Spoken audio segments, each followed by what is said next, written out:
Silence, ça tourne, moteur et action. Après la fin de Game of Thrones et le début des cours,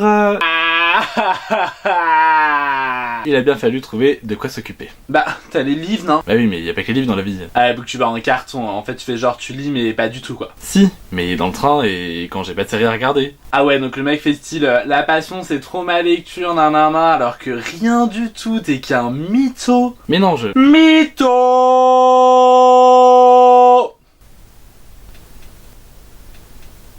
Bref, vous l'aurez compris, quand je ne lis pas, je regarde des... roulement de tambour un peu nul, séries, ouais. Et donc voici les séries de ma rentrée, donc les séries qui sortent en septembre-octobre à peu près, et que je vais vous présenter tout de suite.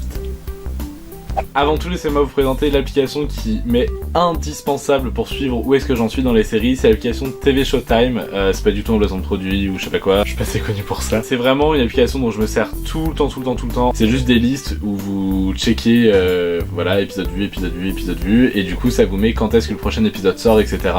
Et ce que je trouve hyper rigolo, c'est que quand vous allez sur votre compte, il y a le temps que vous avez passé à regarder des séries. Donc moi j'ai passé 5 mois, 22 jours et 17 heures à regarder des super séries TV, ce qui correspond à peu près 6550 épisodes, sachant que j'ai pas l'option premium et que du coup je peux pas noter quand j'ai revu un épisode. Mais voilà, ça fait beaucoup de temps que j'aurais pu passer par exemple à étudier. Tout d'abord, il y a le retour de American Horror Story, on apprécie la prononciation. American Horror Story, c'est le retour de la série d'horreur, c'est la seule que je regarde parce que tout le reste, j'ai trop peur de regarder en fait, je suis en mode... Et j'ose pas dormir le soir. Je vais enlever ces lunettes qui ne servent absolument à rien vu que je n'ai absolument aucun problème de vue. C'est du plastique, voilà. Le mec veut trop se la jouer. J'ai mis un chapeau parce que ma coupe de cheveux c'est pas possible. C'est la seule série d'horreur que je regarde. J'apprécie pas du tout ce style normalement. Enfin voilà, tout ce qui est film d'horreur, zombies, gore et tout. Je suis pas du tout fan. Ce qui est vachement bien avec cette série, c'est que chaque saison c'est une histoire complètement différente. Donc vous pouvez regarder la saison 4, puis la 1, puis la 3, puis la 6, bref, vous serez pas perdu. Le seul truc c'est que c'est tout le temps les mêmes acteurs qui jouent dans la série. Et du coup je pense que c'est ça aussi qui me fait moins peur, c'est de me dire lui j'ai déjà vu échapper d'un asile, tu vois, des bails comme ça. Parfois il y a des petits clins d'œil aux autres saisons mais ça reste hyper léger. Et vraiment vous pouvez regarder la saison 3 sans avoir vu les autres saisons, il n'y aura aucun problème de compréhension. Donc la saison 1 par exemple c'était une maison hantée, la saison 4 c'était un freak show. Là en ce moment la saison 7 donc qui vient de sortir, il n'y a que 2 épisodes pour l'instant, 3 du coup au moment où sortira cette vidéo. En gros c'est un petit peu bizarre, ça se passe de nos jours dans le climat un peu tendu aux États-Unis après l'élection de Trump. Et il y a toute une histoire avec des clowns et tout. Après j'avoue moi les clowns c'est pas ce qui me terrifie le plus, du coup je suis pas trop angoissé. Mais le montage, le cadrage, la musique etc, à chaque fois je suis en mode très bien. Je ne suis pas hyper serein. Et je suis tellement pressé de voir l'épisode d'Halloween. J'ai un Roland juste là. Allez, rote. En septembre, je vais aussi continuer This Is Us. Donc j'ai pas fini la saison 1 et la saison 2 va sortir dans pas longtemps normalement. Donc This Is Us, c'est une comédie dramatique qui raconte l'histoire d'une famille dans plusieurs époques et de plusieurs points de vue différents. Donc on a voilà, les parents, le frère, la sœur, l'autre frère du coup. Et vraiment chaque personne a une histoire propre, mais en même temps tout est mêlé vu qu'ils font partie d'une famille très unie. Et la série elle est juste ouf. Au début je m'attendais à un truc un peu pété, enfin un peu niaiseux. Et en fait pas du tout, ça aborde vraiment beaucoup de sujets dont l'obésité, l'adoption. J'ai pas d'autres idées en tête là tout de suite mais voilà. Enfin c'est des sujets assez graves, traités avec légèreté mais pas trop non plus. Enfin ça tourne pas à la dérision ces problèmes là. Mais c'est pas non plus, enfin voilà, c'est pas un drame donc on n'est pas en mode c'est la fin de vie.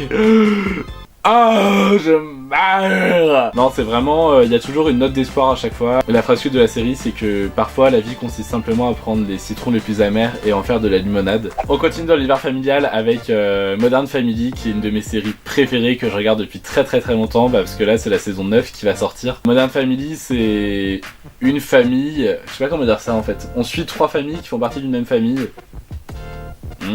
Donc en fait vous avez le père, le fils et la fille. Et donc chacun a une famille et en gros c'est pareil, voilà, des petits tableaux de vie quotidienne dans leur vie à eux. Mais souvent ils se regroupent parce que voilà, ils sont hyper soudés. Et c'est vraiment une série trop drôle, les épisodes durent 20 minutes. Et vraiment elle me fait délirer cette série. L'évolution est quand même énorme parce que quand je regarde maintenant la saison 1, je me dis waouh, surtout au niveau des enfants pour le coup, parce que vraiment ils étaient super jeunes à l'époque. Il y a vraiment tous les profils, on a la bimbo, on a le père débile, et des fois je me reconnais dans les personnages à fond, et il y a certaines situations où je suis en mode mais dans Family c'est tellement la même chose. La rentrée 2017 elle nous ramène les geeks les plus incroyables de la télé dans The Big Bang Theory, qui est pareil une série mais juste tellement drôle. Ça m'a fait découvrir plein de trucs et je pensais pas aimer. En fait l'histoire c'est une bande de geeks pour le coup, enfin voilà, vraiment le cliché geek quoi. C'est-à-dire il y en a un qui vit encore chez sa mère, ils sont fans de super-héros, ils sont fans de jeux vidéo, ils font des calculs tout le temps, ils traînent que ensemble, ils ont pas de copines et tout, bref. Et au fur et à mesure ça se débloque, il se passe plein de trucs, et vraiment mais c'est juste tellement drôle, il y a plein de références à la pop culture qui moi m'ont fait découvrir plein de choses aussi, et les personnages sont juste oufissimes. Un big up aux personnages féminins pour le coup, parce que là dans les dernières saisons il y a plus de filles, je trouve qu'elles rapportent un plus énorme à la série. Et moi je crois que c'est mes personnages préférés, avec Sheldon évidemment. Sheldon c'est genre trop la base. Un jour on m'a dit que je faisais penser à Sheldon parfois, j'avais pas vu la série donc j'avais pas compris. Maintenant que je l'ai vu, je suis un peu en mode bitch. Moi, Sheldon, no way. Ils vont aussi sortir un spin-off de The Big Bang Theory qui va se concentrer sur la jeunesse de Sheldon. Je vous avoue que je sais pas trop à quoi m'attendre, je vais regarder pour voir ce que ça donne, mais je suis pas hyper emballé, parce qu'en fait ce que je trouve vachement drôle avec Sheldon c'est son interaction avec les autres personnages, et là de me dire il va y avoir quasiment que lui, je sais pas trop quoi en penser, donc je regarderai et puis je vous dirai ça. Je vais m'arrêter là pour cette vidéo parce que sinon elle va durer 150 ans, je regarde tellement. Donc n'hésitez pas à laisser un pouce bleu si vous voulez que je fasse un épisode 2 et à me conseiller en commentaire des séries, moi je suis toujours preneur, je kiffe ça. Et je vous fais des gros bisous et je vous dis à bientôt. Bisous.